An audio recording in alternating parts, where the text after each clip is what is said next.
ಯಾರು ಇದ್ರೆ ತಾಕತ್ತಿದ್ರೆ ಅದಕ್ಕೆ ನಾನು ಹೇಳೋದು ಅಧ್ಯಕ್ಷರೇ, ಏನಾಯ್ತಪ್ಪ ಒಂದೇ ನಿಮಿಷ ಏನಾಯ್ತಪ್ಪ ಚನ್ನಪಟ್ಟಣದಲ್ಲಿ ಏನಾಯ್ತು ಶಿಗ್ಗಾವಿನಲ್ಲಿ ಏನಾಯ್ತು ಅಧ್ಯಕ್ಷರೇ ಈ ಆಶ್ರಯ ನಾವು ಹೋಗಲ್ಲ ನಾವು ಮತ್ತೆ ಗೆದ್ದು ಬರ್ತೀವಿ ನೀವು ಗೆಲ್ಲಕ್ಕಾಗಲ್ಲ ಮೊದಲು ನೀವು ಗೆಲ್ಲೋದು ನೋಡ್ಕೊಂಡ್ರಪ್ಪ ನೀವು ಮೊದಲು ಗೆಲ್ಲೋದಕ್ಕೆ ನೋಡ್ಕೊಳ್ಳಿ ನಾವು 100 ಮತ್ತೆ ಗೆದ್ದು ಬರ್ತೀವಿ ಅದ್ರ ಬಗ್ಗೆ ಎರಡನೇ ಮಾತಿಲ್ಲ ಅಧ್ಯಕ್ಷರೇ ಬರ್ಕೊಳಪ್ಪ ಅಶೋಕ ನಾನೇ ಪರ್ಮನೆಂಟ್ ಇನ್ನು 5 ವರ್ಷ ಅಂದ್ರು ಕಾಣೆ ಆಗೋಟ್ರು ಕಾಣೆಯಂತೆ ಮಾಯವಾದನೋ ನಮ್ಮ ಶಿವ ಅಂತೇಳಿ ಕಾಣೆ ಆಗೋದು ಈ ಆಶ್ರಯ ಹೋಗಲ್ಲ ನಾವು ಮತ್ತೆ ಗೆದ್ದು ಬರ್ತೀವಿ ಆಯ್ತು ನೀವು ಗೆಲ್ಲಕ್ಕಾಗಲ್ಲ ಮೊದಲು ನೀವು ಗೆಲ್ಲೋದು ನೋಡ್ಕೊಂಡ್ರಪ್ಪ ನೀವು ಮೊದಲು ಗೆಲ್ಲೋದಕ್ಕೆ ನೋಡ್ಕೊಳ್ಳಿ ನಾವು 100 ಮತ್ತೆ ಗೆದ್ದು ಬರ್ತೀವಿ ಅದ್ರ ಬಗ್ಗೆ ಎರಡನೇ ಮಾತಿಲ್ಲ ಅಧ್ಯಕ್ಷರೇ ನಾನು ಬೈ ಎಲೆಕ್ಷನ್ ಅಲ್ಲೂ ಕೂಡ ಏನಾಯ್ತು ಬೈ ಎಲೆಕ್ಷನ್ ಎಷ್ಟು ಸರಿ ಎಲೆಕ್ಟ್ ಆಗೋರು ನೀವ್ಯಾಕೆ ಏನಾಯ್ತು ಚನ್ನಪಟ್ಟಣದಲ್ಲಿ ಏನಾಯ್ತು ಶಿಗ್ಗಾವಿನಲ್ಲಿ ಏನಾಯ್ತು ಅಧ್ಯಕ್ಷರೇ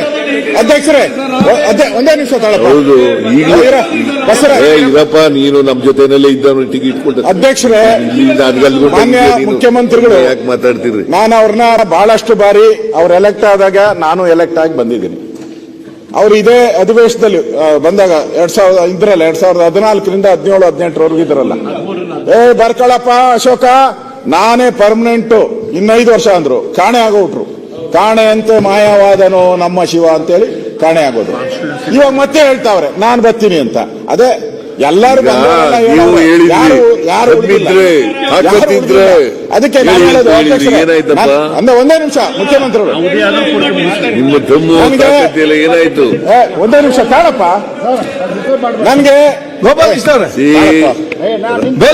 ಒಂದೇ ನಿಮಿಷ ಸರ್ ನಮ್ಗೆ ಅವರು ಇನ್ನ 5 ವರ್ಷ ಪೂರೈಸ್ಲಿ ಅಂತಾನೆ ನಾವು ಬಯಸ್ತೀರಿ ನವೆಂಬರ್ ನಮ್ಗೆ 5 ವರ್ಷ ಇದ್ರೆ ಅದೇ ಪುಣ್ಯ ನಾನು ಹೇಳುವಂತದ್ದು ನೆಕ್ಸ್ಟ್ ಬಂದಂತ ಸರ್ಕಾರ ನಾನೇ ಇರ್ತೀನಿ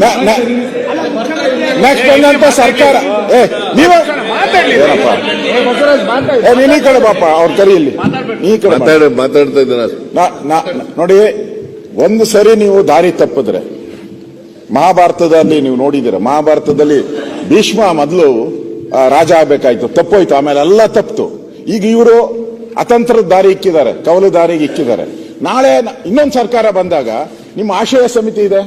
ಅಂಬೇಡ್ಕರ್ ಸಮಿತಿ ಇದೆ ಲ್ಯಾಂಡ್ ಗವರ್ನೆನ್ಸ್ ಸಮಿತಿ ಇದೆ ಆ ಸರ್ಕಾರದವ್ರು ಏನ್ ಮಾಡ್ತಾರೆ ಅಂದ್ರೆ ಇದೆಲ್ಲ ಹೆಂಗ್ ನಡೀತಾ ಇದೆ ಸರಿಯಾಗಿ ನಡೀತಾ ಇದೆಯಾ ಅಂತ ಅದ್ರ ಮೇಲೆ ಒಂದು ಸಮಿತಿ ಮಾಡಿ ಕೂತಿರ್ಸ್ತಾರೆ MLA ಕತೆ ಏನು ಮಾಡಲ್ಲ ಅಂತ ಏನು ಮಾಡ್ಬೋದು ಪ್ರಾವಿಷನ್ ಇದೆ ಅವಾಗ MLA ಏನ್ ಅವ್ರ ಕತೆ ಏನಾಗ್ತೈತೆ ನೀವು ತಪ್ಪು ದಾರಿಗೆ ಹೇಳಿದ್ರೆ ಮುಂದೆ ನಿಮ್ಗೆ ರಿವರ್ಸ್ ಆಗುತ್ತೆ ಇದು ಬರ್ದ್ ಮಾಡ್ಕೊಳ್ಳಿ ನಮ್ಮ ಶಾಸಕರು ಅಂತ ನೋಡ್ಬೇಡಿ ಇವತ್ತು ನಾಳೆ ನೀವೇ ಬಂದು ಇಲ್ಲಿ ಅಧಿವೇಶನದಲ್ಲಿ ಕೂತು ನಮ್ಗೆ ಹಿಂಗ್ ಮಾಡಿದ್ರಿ ಅಂದ್ರೆ ನಾವೇನ್ ಹೇಳ್ಬೇಕು ಅವಾಗ ಯಾರನೇ ಇರ್ಲಿ ಅಧಿಕಾರದಾಗ ನಾನಿರ್ಬೋದು ಇನ್ನೊಬ್ರು ಇದು ಗ್ಯಾರಂಟಿ ಆಗೇ ಆಗ್ತೈತೆ ನೀವು 1 ಏಟ್ ಹೊಡೆದ್ರೆ ಎದುರುಗಡೆ ಇರೋರು 2 ಏಟ್ ಹೊಡೆದೇ ಹೊಡಿತಾರೆ ಅದನ್ನ ಅರ್ಥ ಮಾಡ್ಕೊಳ್ಳಿ ಇಲ್ಲಿ ಶಾಸಕರ ಗೌರವದ ಪ್ರಶ್ನೆ ಇದು ಇತಿಹಾಸದಲ್ಲಿ ಯಾವ ಮುಖ್ಯಮಂತ್ರಿನೂ ಈ ತರದ ಬದಲಾವಣೆಯನ್ನ ತಂದಿರಲಿಲ್ಲ ಅವರು ನನ್ಗನ್ಸುತ್ತೆ ಮುಖ್ಯಮಂತ್ರಿಗಳು ಇದನ್ನ ಮಾಡಿರಲ್ಲ ಪಕ್ಕದಲ್ಲಿ ಇದಾರಲ್ಲ ಅದೇನು ಹೇಳ್ತಾರಲ್ಲ ಸನ್ಯಾಸಿ ಕೆಟ್ಟ ಅಂತ ಹಂಗ್ ಕೆಟ್ಟೋಗಿದ್ದಾರೆ ಅವರಷ್ಟೇ ಹೆಂಗ್ ಕೆಟ್ಟೋಗಿದ್ದಾರೆ ಇಲ್ಲಿ ನೀವು ಯೋಚನೆ ಮಾಡಿ ಮುಂದೆ ಅನಾಹುತ ಆಗೋದನ್ನ ತಪ್ಪಿಸಿ ಇಲ್ಲಿ ನಾವು ಉದ್ದೇಶ ಇರ್ತಕ್ಕಂಥದ್ದು ಸರ್ಕಾರದ ದುಡ್ಡು ಪೋಲಾಗಬಾರ್ದು ಸರ್ಕಾರದ ದುಡ್ಡು ಟ್ಯಾಕ್ಸ್ ಪೇಯರ್ಸ್ ಹಣ ಉಳಿಬೇಕು ಅದು DBT ಆಗ್ತಾ ಇದೆ ಎಲ್ಲ ಕಡೆನೂ ಇವ್ರ ಅವಶ್ಯಕತೆನೇ ಇಲ್ಲ ದಯವಿಟ್ಟು ಈಗ ಮರುಪರಿಶೀಲನೆ ಮಾಡಬೇಕು ಮುಖ್ಯಮಂತ್ರಿಗಳು ಆಯ್ತು ಅಶ್ವಥ್ ಅವ್ರು ಮಾತಾಡ್ತಾರಲ್ಲ ಈಗ ಪ್ರತಿಪಕ್ಷ ನಾಯಕರೇ ಒಂದ್ ಸೆಕೆಂಡ್ ಅಲ್ಲ ಸ್ವಲ್ಪ ಚೆನ್ನಾಗಿ ಮಾಡ್ಲಿಕ್ಕೆ ಅದಕ್ಕೂ ಒಂದು ಕಮಿಟಿ ಮಾಡಿ ಕಾಂಗ್ರೆಸ್ ನೀವೆಲ್ಲ ಸಮಸ್ಯೆ ಅಶ್ವಥ್ ಅವರೇ ನೀವು ಸಮಸ್ಯೆ ಬಗೆಹರಿಸಲಿಕ್ಕೆ ಸಹಕಾರ ಮಾಡಿ ಮತ್ತೆ ಮರುಪರಿಶೀಲನೆ ಮಾಡಿ ಅಂತ ಹೇಳಿ ಅದೇ ನಾನೇನ್ ಅಂತ ಹೇಳಿದ್ರೆ ಮನೆ ಮುಖ್ಯಮಂತ್ರಿ ಒಂದು ಸ್ಪಷ್ಟವಾಗಿ ಹೇಳಿದ್ದಾರೆ ಶಾಸಕರಿಗೆ ಅಗೌರವ ಬರುವಂತದ್ದು ಮತ್ತು ಶಾಸಕರ ನಾನು ಕಂಪ್ಲೀಟ್ ಮಾಡ್ಲಿಕ್ಕೆ ಅದು ಅವಕಾಶ ಕೊಡಿ ಇವರೇ ಅಷ್ಟು ತಾಳ್ಮೆ ಆದ್ರೂ ಬೇಕಲ್ಲ ಶಾಸಕರಿಗೆ ಯಾವುದೇ ಅಗೌರವ ಆಗುವಂತದ್ದು ಮತ್ತು ಶಾಸಕ ಯಾವುದೇ ಹಕ್ಕು ಮೊಟಕುಗೊಳಿಸಿದ ರೀತಿಯಲ್ಲಿ ಸ್ಪಷ್ಟವಾದ ಅವನ ಸಂದೇಶ. ಪ್ರತಿಪಕ್ಷ ನಾಯಕರೇ ಇವಾಗ ಕೇಳಿ ಇಲ್ಲಿ ನಿಲ್ಲಿ.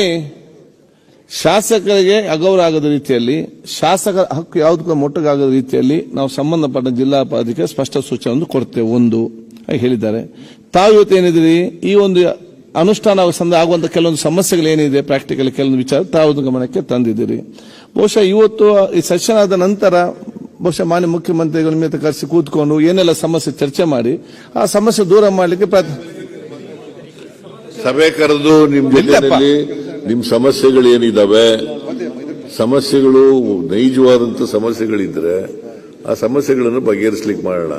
ಬಟ್ ನೀವು ಗ್ಯಾರಂಟಿ ಸಮಿತಿಗಳಿಗೆ ಮಾಡಬೇಡಿ ಕಾರ್ಯಕರ್ತರನ್ನ ಅಂತ ಹೇಳೋದು ಸರಿ ಇಲ್ಲ. ಆಯ್ತು, ಒಂದ್ ಸೆಕೆಂಡ್ ನೀವೆಲ್ಲ ಬೊಬ್ಬೆಗಳಲ್ಲಿ ಏನು ಕೇಳುದಿಲ್ಲ. ಒಂದ್ ಸೆಕೆಂಡ್ ಈಗ ಮುಂಡರಾಜ್ ಯಾಕೆ ಮಾತಾಡ್ತೀನಿ, ನೇಮಿರಾಜ್ ನಿಲ್ಲಪ್ಪ. ನೋಡಿ ನಮ್ಮೆಲ್ಲ ಇಲ್ಲ ಅಂದ್ರೆ ಮೀಟಿಂಗ್ ಮಾಡಬೇಡಿ ಅಂತ ಹೇಳಿ ಅಷ್ಟೇ. ಆಯ್ತಪ್ಪ, ಕೂತ್ಕೊಳ್ಳಿ ಒಮ್ಮೆ.